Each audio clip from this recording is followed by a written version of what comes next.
Howdy peeps, and welcome back to the channel. Today something that I really should have done a while ago, I suppose, and that's a review of an Airfix kit, a 172, which, let's be honest, is where probably, I don't know, 90-95% of us, especially us Brits, would have started with our modelling. First kit we'd have bought would be a 172 or 176 maybe tank Airfix kit. And as I haven't got any Airfix at all on the channel, I thought it was about time I put some on there.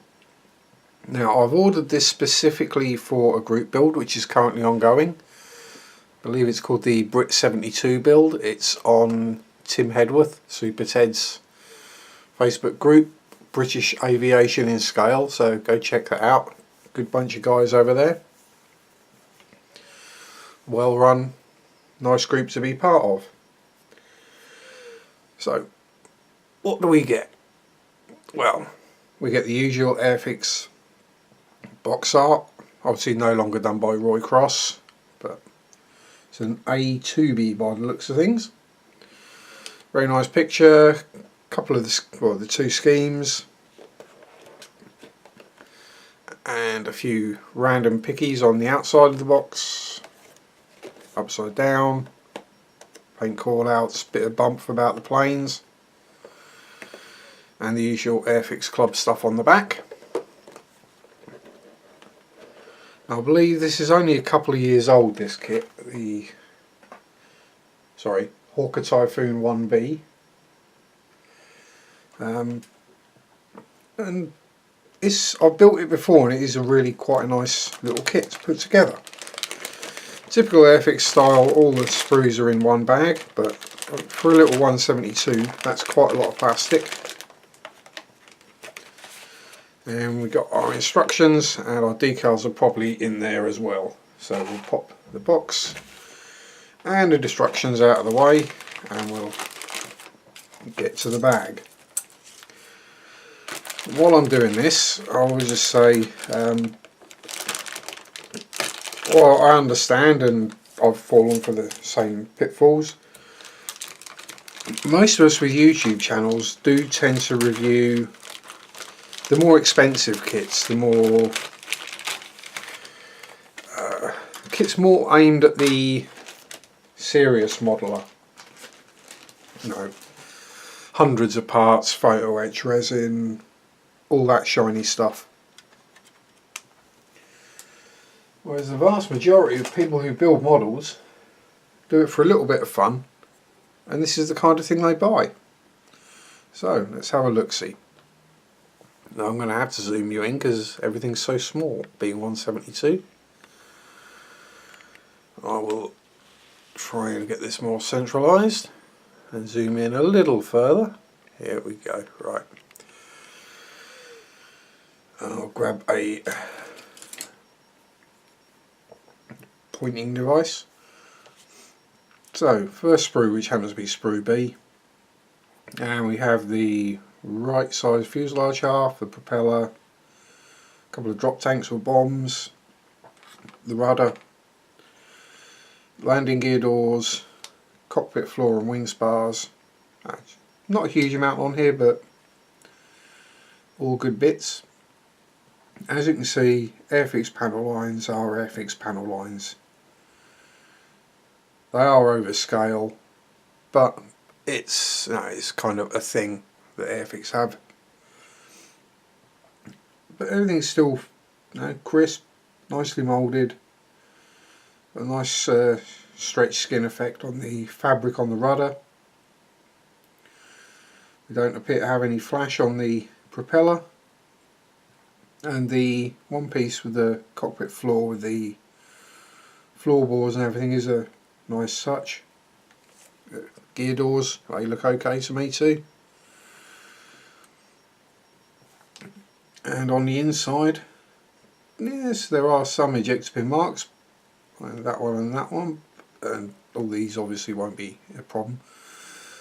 But they're going to be covered or out of sight, so they're not an issue. As you can see around the landing bay doors, we've got lots of ejector pin stubs on the sprues, which means no pins on the inside of the doors. So thumbs up on that one, Airfix. Second sprue being the right hand side of the, or sorry, left hand side of the fuselage.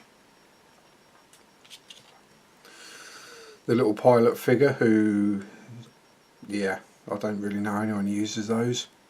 Wheels, tyres, gun bays, gun bay doors, exhaust, spinner, instrument panel, landing gear and control stick. Same details on this side, tiny bit of flash coming out the back, but the rest of it, it all looks good, cleanly moulded. It's not massively detailed, but I say it's 172, and the kits are, what was, I think I paid £7 or £8 for this on Amazon, so you'll be able to find it cheaper elsewhere. It's sensible detail inside the gun bays. Okay, it's not over the top massive awesomeness like when you fit the brass-in guns into the 124th Typhoon. But again, for 172 to have the option to open the gun bays up and show them off is a good thing. Weight on wheels as well, moulded in. And again, the same kind of thing with the eject pin marks there, all out of the way. And we do have some really quite nice internal cockpit detailing, although none of it will probably be visible once you've built it. Next sprue is sprue C, which is the lower wing and bunch of greebly little bits, nose intake and the rockets. And again, we've got the similar panel lining and rivet detail on the wing. Yes, over scale, but compared to some Airfix kits, it's actually really quite subtle and restrained. As you can see, we've got no flash on the parts, well, nothing big. There might be a little around the edges as a couple of bits, but you never know. And so we've got the seat, and that's even got some moulded in detail on the back of the seat for the padding. And everything just, it's what we'd expect. Hair, probably mine. Now we've got the marked out where to drill for the weapon attachments on the wings. Yeah, it's all good. And the last sprue, or last major sprue, is the upper wings, rocket mounting rails. Oh great, I've forgotten it completely now. Tail planes, will go with that one. Not tail planes, what is it? Horizontal stabilisers, that's it. Again, similarly detailed to the wings and the fuselage have been. We have the complete gear bay covers, so we can model it wheels up if we want to. And then if we look on the inside here, no real detail, but you can see where you've got a cut to open up the gun bays. As I say, it's all pretty much the same on the back. That just leaves the clear parts, which are minute, being as it is 172, so we'll just pop these out of the bag. And ooh, I've got an air bubble in my canopy, I think. Or a scuff, something might polish out, but at this scale I'm not overly fussed. Relatively nice, and I seem to remember they fit quite well. So it's this scale, this size, this price. You're not expecting an awful lot. You can't really get them thin enough. So that's all the plastique. Let's have a quick look Let's see, decals, yes they are here. Now the decals, water slide transfers, whatever you want to call them, in modern Airfix kits are usually by cartograph, I believe. And they are not over, relatively thin. They're a kind of semi-matte, more vinyl than the gloss or shiny appearance. As you can see, we've got two schemes. We've got 439 Squadron and 247 Squadron with the invasion stripes on it, and the common decals.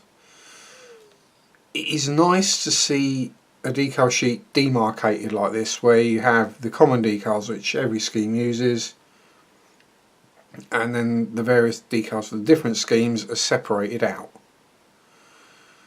So let's say for example we're going to do 247 Squadron, which probably will. We can just chop that bit off the bottom, chuck it in the spares box, and we don't even have to look at it or hunt through it to find the decals we want. Not that it will take much finding on a decal sheet that size, to be honest.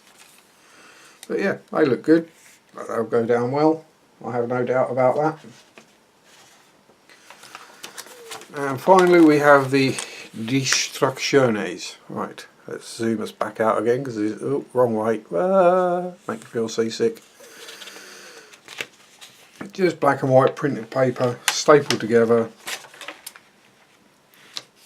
Quite a bit of bump about the actual Typhoon. Bit of information, and we got the assembly icons, or the leg ends. And as one would expect with a 172 plane, or pretty much any plane, start with the cockpit going together, or the seat, the instrument panel going in, rear landing gear, the wing sparry cockpit floory part, which I say wing sparry is the wheel wells are moulded into that. That goes in and everything goes together. Exhaust, tail, lower wings. Yeah, there's nothing spectacular in here. Showing you where to cut to take that bit out, so you can have the gun bays open if you want.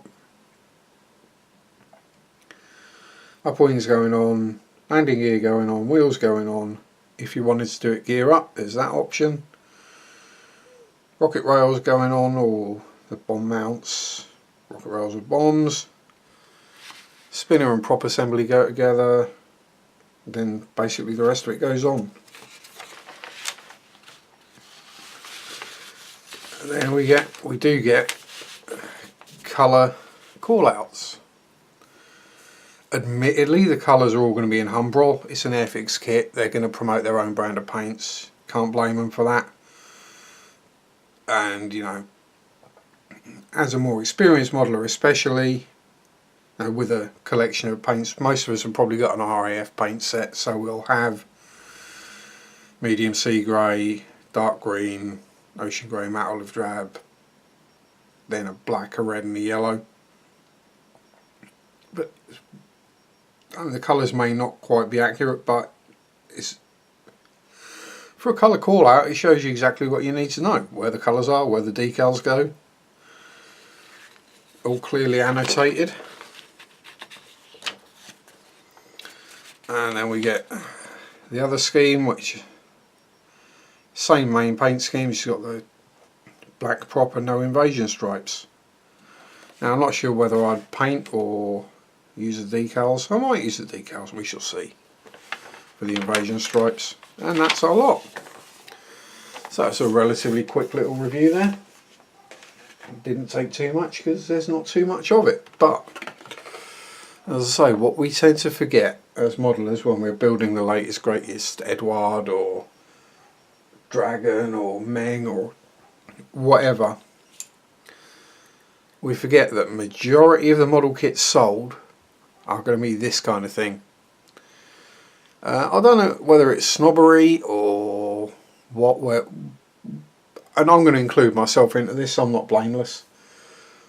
We get to a point where we start building those kind of kits and we expect certain levels of detail and finish and fit. We expect a bit of photo etch in the box, 5 schemes, all that kind of stuff. But when it comes down to it, that's where we all started pretty much. And you know, 2 schemes is enough. It's a basic kit. You get what you pay for.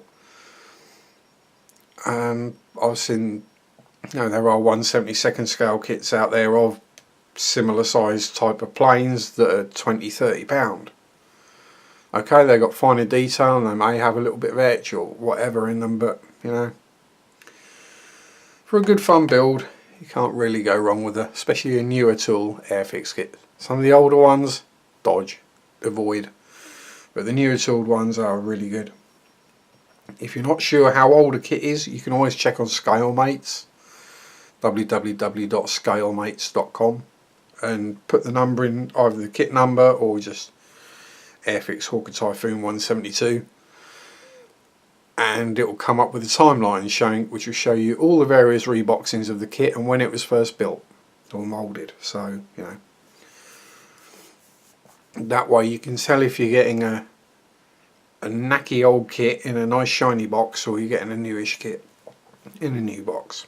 So hope you've enjoyed that. I think that's plenty long enough rambling for the little 172 Hawker Typhoon.